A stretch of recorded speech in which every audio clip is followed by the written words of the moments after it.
eu subo à tribuna diante da situação colocada pelo deputado Carlos Lula para fazer alguns reparos em relação à fala do mesmo, em relação a trâmites regimentais. Não se trata de maneira alguma de tentar colocar aí uma suposta situação política diferente entre um lado e o outro, mas de trazer uma interpretação bem diversa do que foi colocado pelo mesmo. Desde o início eu estava anotando aqui o pronunciamento, né, e foi falado em relação ao grande alvoroço, em relação à imprensa e à sociedade, em relação à vaga de TCE.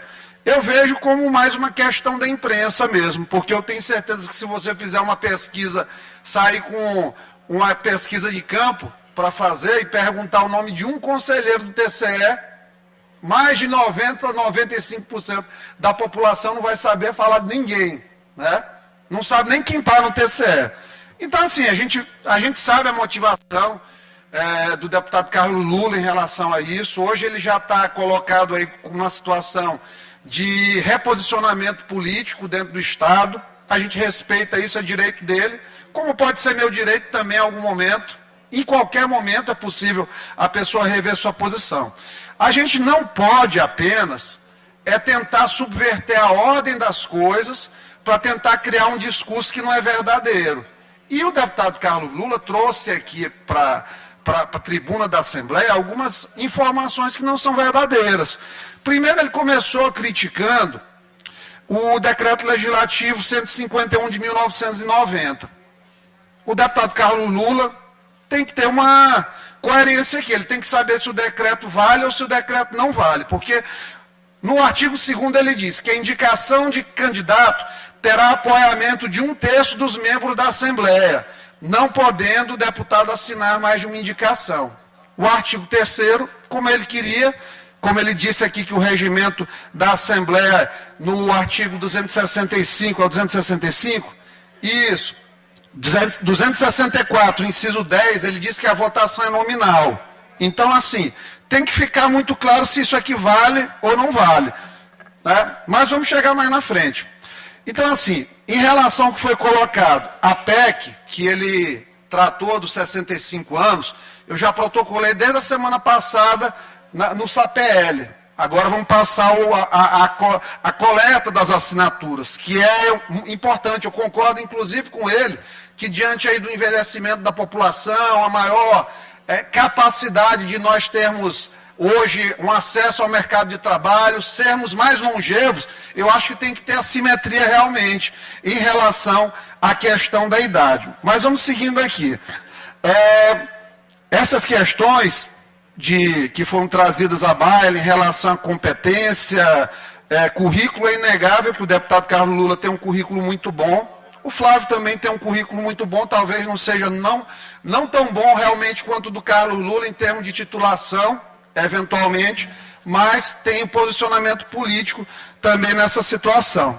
Olha, decreto 151, ele é de 90. Ele está muito parecido com o decreto legislativo número 6, de 1993, o Congresso Nacional emitiu esse decreto em 1993. Ele é praticamente igual. Ou seja, a questão da simetria está praticamente superada em relação a isso aqui. E vamos lá. Artigo 264 fala do processo nominal, mas nós estamos tratando de um projeto de resolução legislativa. Quando a gente fala de regimento, a alteração é projeto de resolução legislativa. O projeto de decreto legislativo, que se transformou num decreto, ele está legalmente acima do projeto de resolução legislativa do regimento. Então, se não houve revogação explícita do decreto, ele tem que permanecer. Ele permanece. Isso aí é uma coisa que também superada do ponto de vista jurídico. Então, o artigo 265 do regimento diz assim, olha, o que tem que acontecer é obedecer o artigo 52, parágrafo 2º, inciso 2 da Constituição. Até o momento, está obedecendo também. Então, o processo, pela resolução que o deputado Carlos Lula quer atacar aqui nesse momento, ele diz, olha, o escrutínio é secreto. E eu concordo. Tem que ser feito de uma maneira em que cada deputado tenha direito a expressar o seu voto. mas não pode ser seletivo, para querer apagar aqui que a indicação do candidato terá o apoiamento de 1/3 dos membros da Assembleia, não podendo o deputado assinar mais de uma indicação. Imagina se isso aqui ficar uma coisa aberta para todas as pessoas do planeta Terra, do cenário local maranhense, se colocarem como pré-candidatos. A Assembleia tem que ter um critério mínimo, um crivo mínimo. Há o apoiamento necessário aqui de 14 assinaturas, porque simetricamente em relação a uma CPI, é um instrumento de proteção de minorias. Se a pessoa não conseguir apoiamento de 1/3 da casa, é sinal de que não está conseguindo realmente buscar a sua representação. Mas, como o decreto 151 de 1990, não foi revogado, ele ainda está acima dessa definição do que temos no artigo 264 do Regimento Interno da Assembleia. Então, olha só, o artigo 113 do Regimento Interno da Lema, vamos lá que isso aqui é muito importante também para modificar o que foi falado aqui e que passa uma ideia que é ruim para a casa. É ruim quando sobe colega para dizer que a casa está pequena e que não sei o quê. Isso depõe mal. Eu mesmo, eu já coloquei no grupo de deputados, coloco aqui na imprensa, saiu no blog do Gilberto Leda, do Antônio Martins. Eu vou votar no Flávio, não é por pressão do Brandão. E aviso, se vier aqui nomeação de família de novo, eu não voto. Só Jesus Cristo lá de cima descendo para me fazer votar numa indicação de parente, aparentado ou similar. Só que o Flávio é um cara que tem relação com a imensa maioria aqui dos deputados. E foi muito bem recebido. Inclusive, eu disse no grupo de deputados e reforço que foi a única pessoa que tinha condição agora, no momento, do governador indicar e eu não votar num deputado, que queria que fosse outros deputados. Eu queria votar no Ariston, gostaria de ter aí o deputado Arnaldo Melo para votar. Quem mais aí? O Glaubert, o Neto. No Carlos Lula eu não votaria porque ele está muito ligado ao governador Flávio Dino. Então não tem como eu votar num representante de um opositor. E a gente sabe como funciona. Então vamos lá. O artigo 113, ele coloca aqui, ó, a ordem estabelecida dentro da Casa do Povo para apreciação de proposições. O item número 4, projeto de decreto legislativo, inciso 4, ele está acima do projeto de resolução. Quando a gente tem o ordenamento jurídico do Congresso Nacional, nós temos um sistema bicameral. Ou seja, tem coisa que precisa ser da Câmara exclusiva, tem coisa que tem que ser do Congresso.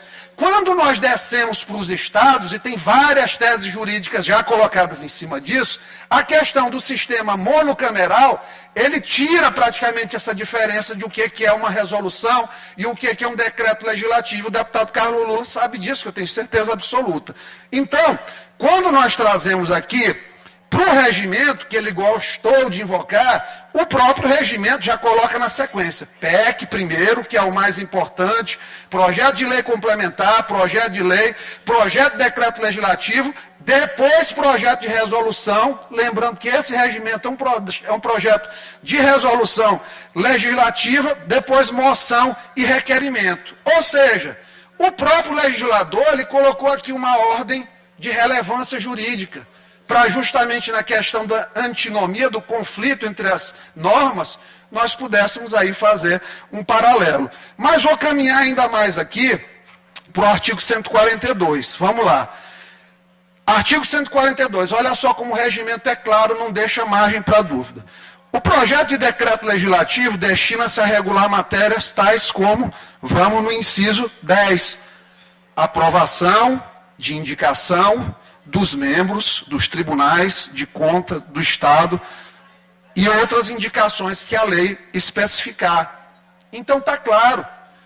Eu não tenho que escolher e nem achar que vai ter uma revogação tácita de um projeto de decreto legislativo, de um decreto legislativo em vigor, por conta de um item do regimento interno.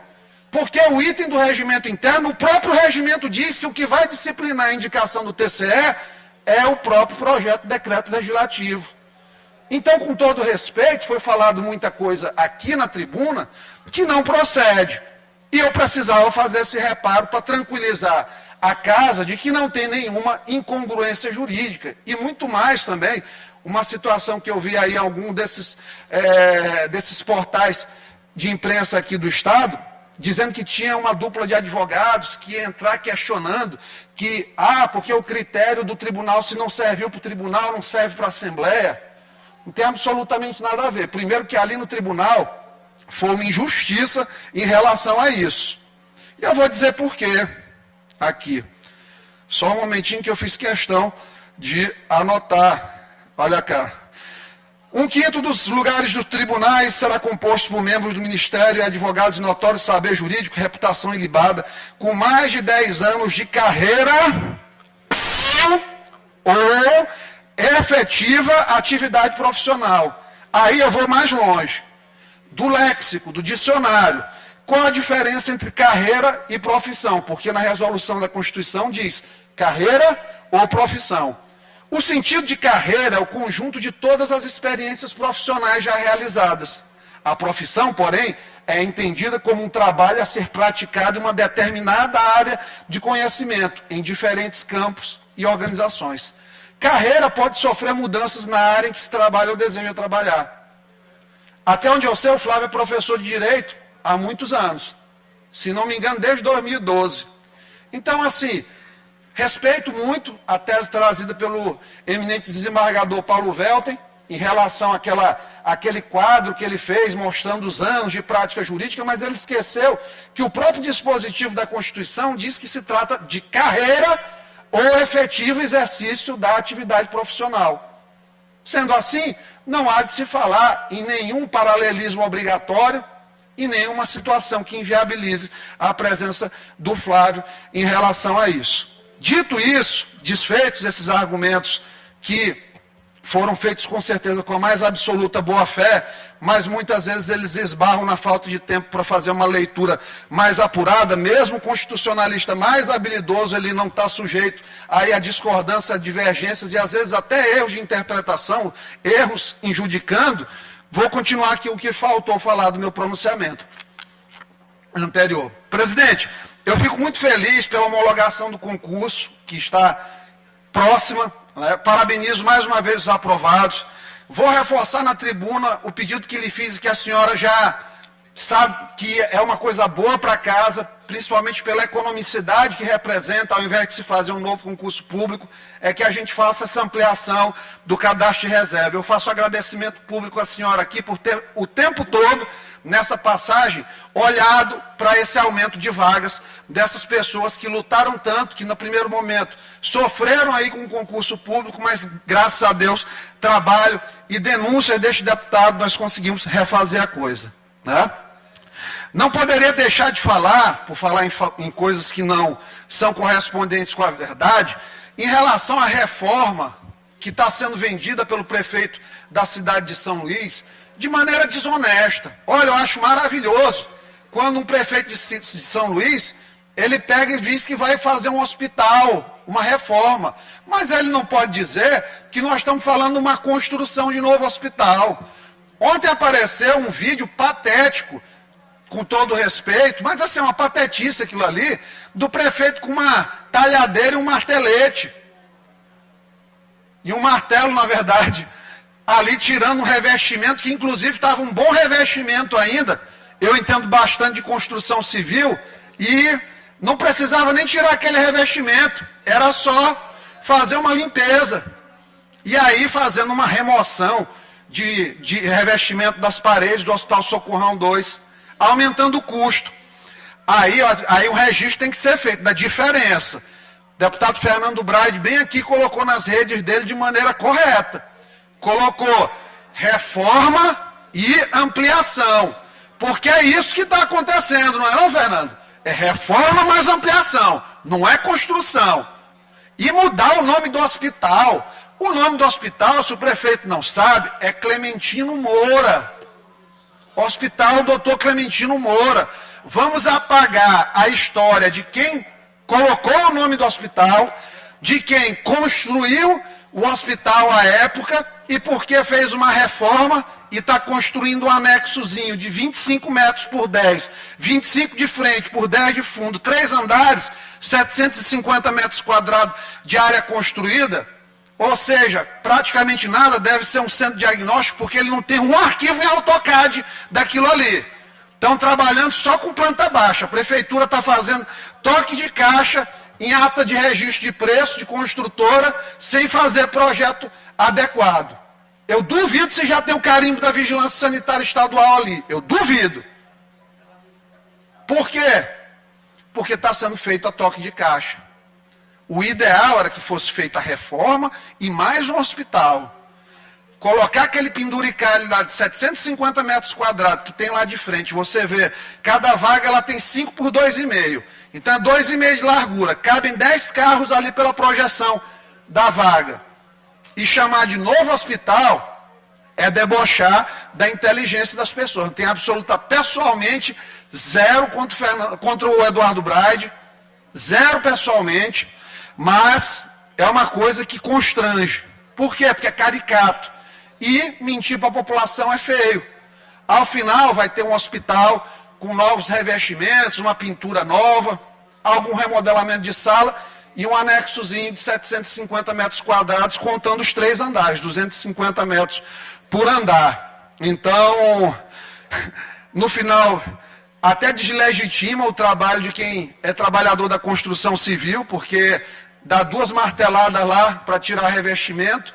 Parece que é muito fácil o trabalho desse pessoal. Para tirar um revestimento, ok. Para tirar vários, é um trabalho danado e ganha muito pouco, né? E para finalizar, também demonstrar minha satisfação em relação ao que nós conseguimos, em relação ao Porto do Jacaré, em Alcântara. O governador tinha até na semana passada falado com o pessoal do CLA, mas nós trouxemos a situação à baila e fiz um pedido para ele. O senhor não pode deixar de intervir nisso, porque se depender desse prefeito ou depender desse governo federal ruim, a população vai continuar saindo ali por dentro da água, que é um absurdo. E ontem, no final da tarde, ele já comunicou que vai urgenciar a questão do cais, de um ponto de atracamento para as embarcações, para que a população não seja humilhada daquela forma que está sendo. Então, o governador está fazendo um papel aí que era do CLA e talvez até da prefeitura. Até um vereador que gosto demais, que já me apoiou lá, se zangou, porque eu falei que a prefeitura tinha função. Eu digo, olha, tu tem que ter preocupação com aquelas pessoas que estão atravessando naquela situação. Isso que é o mais importante. Se eu não puder subir aqui para tratar de uma situação de omissão do poder público em qualquer uma das pautas e das humilhações diárias que o maranhense sofre, nós vamos estar fazendo o quê? Para que é que vale isso aqui? Melhor entregar o diploma, devolver o diploma, porque nada disso terá feito sentido. Essas são as colocações. Agradeço a todos por estarem acompanhando até essa avançada hora. Muito obrigado.